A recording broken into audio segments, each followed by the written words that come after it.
Good morning, good morning, good morning. Ever had one of those? Oh, Philip, what am I saying? Where was I going with this? One of those moments from the stage.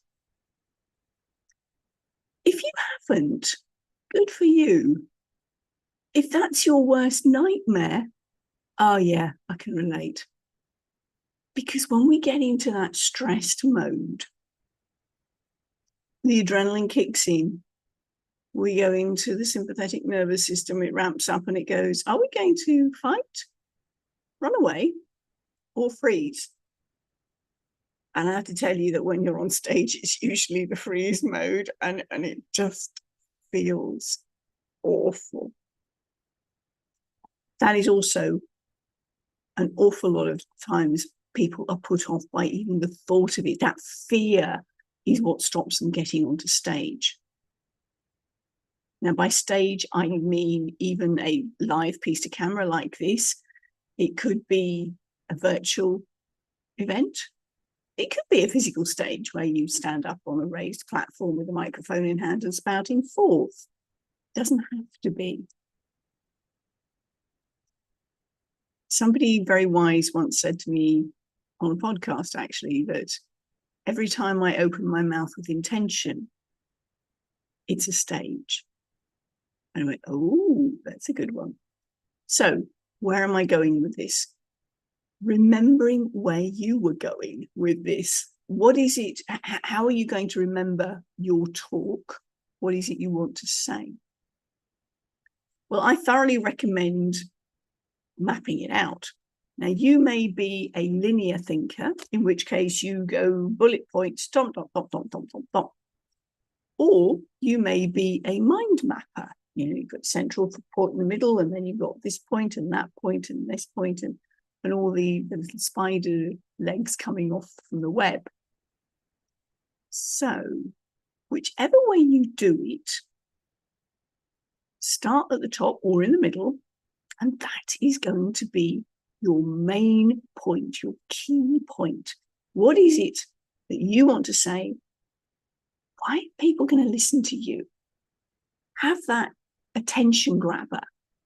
What is it that you want to get across and they want to hear? And he goes, oh, actually, yeah, I want to listen to this. I had a wonderful experience with one of my speakers once who was going to speak about gynae cancers. And her opening statement in front of this big medical conference was, I warn you now, I'm going to drop the C word. Well, that got their attention. And once she had everyone's attention, she said, clitoris. So that's where your main point is. You're going to grab that attention grabbing, and then you're going to explain what your key point is. Now, the brain thinks in threes, okay? 1, 2, 3, too many, can't handle. So when you're doing your talk, you're going to have 3 main points. Of those 3 points, you can make sub-points, again, no more than 3. Now, one, this gives you the structure to know where you're going and therefore help you remember. And equally so, it gives your audience a sense of where you're going as well. So how does that help you with actually remembering what you've got to say, or what you want to say, I should say? Well, think of it this way. This is a trick that I use with an awful lot of my speakers, well, in fact, all of them. You know your way around your house, don't you? Chances are your audience won't. So as you are planning out your talk and as you're rehearsing your talk, and please note, any talk requires rehearsal. Even what I'm doing here, I've been working on this behind the scenes so that I know what I'm going to say. If you've got a very big, high stakes talk to do, rule of thumb is it takes 1 hour of rehearsal for 1 minute of presentation. Whoa. So if you're doing something like a TEDx and they can run for 15 to 18 minutes, do the maths. There's a lot of rehearsal needs to be done. If it doesn't get done, it shows. that said, what are we saying? Where are we going with this? So our opening statement is your front door. Ooh. So as you're approaching mentally your front door, what is the key statement, the introductory statement that is plastered on your front door? Because as you're going through the front door, that is what you're going to say.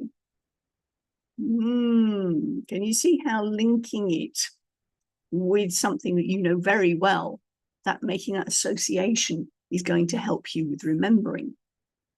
Now, most of us, when we go through the front door, have somewhere to lay our keys. Because you've need a key to get through the front door, you've probably arrived by car, and so you've got your car keys. You get my point. So wherever it is that you drop your keys, that's where you're going to associate with the key points of your talk. So you've got your opening statement as you come in the door, then you've got, what are my 3 key points? And you name them. And then you proceed to go round your house with your 3 key points. Now, for me, I walk in the front door and I'm into the kitchen area. What do I like to do when I get in the front door? Usually go for a cup of tea. So I can then think about my kitchen as being the first point that I want to make. What are those 3 things that I want to mention? So I'll make the point, the overarching point in the kitchen area. And then the 3 things that I want to unpack there would be the kettle,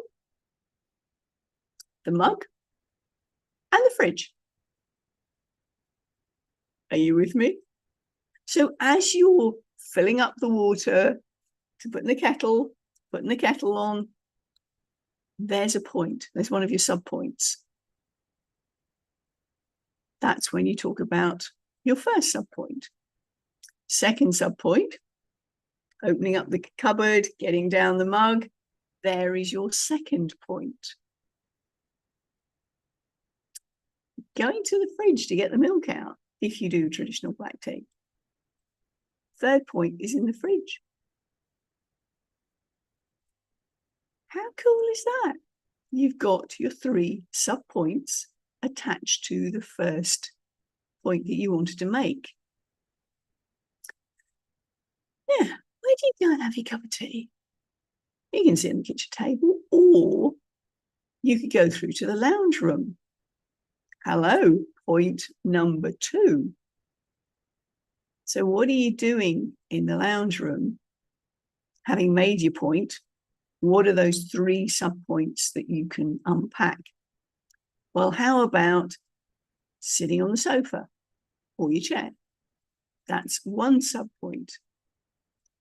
Second subpoint, putting your mug down on either the arm of the chair or you've got a coffee table.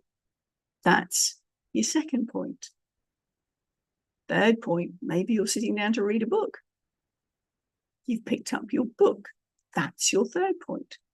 So in your second main point in the lounge room, you've got your sofa/chair. You've got the coffee table where you put your mug down because you've linked points 2 and 3 through your mug. And then thirdly, the book that you're picking up to read and enjoy. So that's your point number 2. Now, I don't know about you, but after a good cup of tea, I often need to visit the restroom, bathroom, toilet, whichever way you'd like to describe it. So there you go. You've got your third main point, linked by the thought of fluid, if you will. And so what are the 3 things that you could mentally link in there?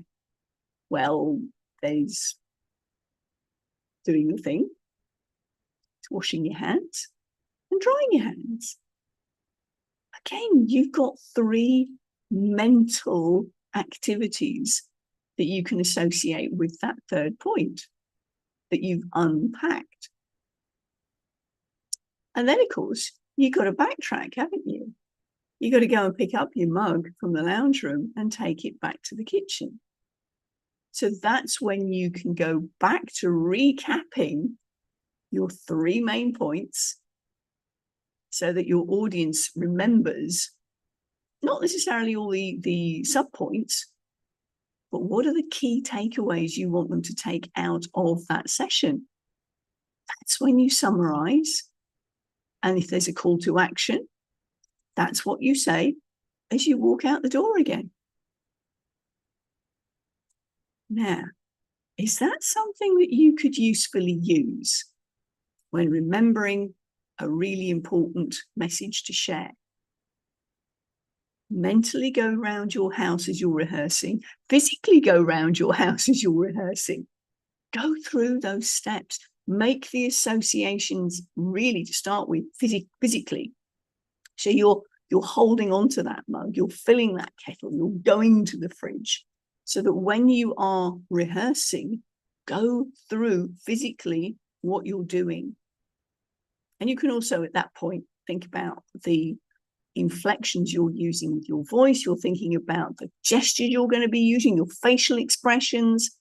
So many things you can start associating with those points in your house. Okay. If you decide that you find yourself you're going to the loo before you've made your cup of tea, well, that's fine. You flip it round. Nobody else knows the way around your house than you do. As long as you don't do the, I've got it wrong, look, nobody's going to know. Simply backtrack. Oh, and while I remember, and you can do it that way. Trust this has been useful to you. So remember, you've got your opening statement, 3 main key points where you put your keys down, 3 rooms in your house that you're going to go for. So you make your first point in the first one, 3 sub-points. What are you going to associate with that room? Second room, second point. What are the 3 sub-points you're going to associate with items in or activities in that room? Third point, third room, activities / items in that room. Work your way back to the first point, to the opening statement. Have you covered all your bases? What were the takeaways? Call to action, out the door. There you go. Do let me know how you go with this, because I have worked with a number of speakers on this one and they've all gone, whoa, that made such a difference. That's what I got for you this week. If being on stage is not something that you're doing yet, and podcasting is maybe something you're looking at, we'll do an adaptation for this another day. But I wanted to share with you this technique for remembering those big, high stakes things that you feel you have to remember. Oh, and by the way, it works equally well when negotiating with people around at home or at work. You've got something important and you want to remember those points, and it's going to be a stressful situation. 3 points, 3 sub-points, places in your house, opening statement, closing statement, call to action. Enjoy. Let me know how you go. For now, bye from me.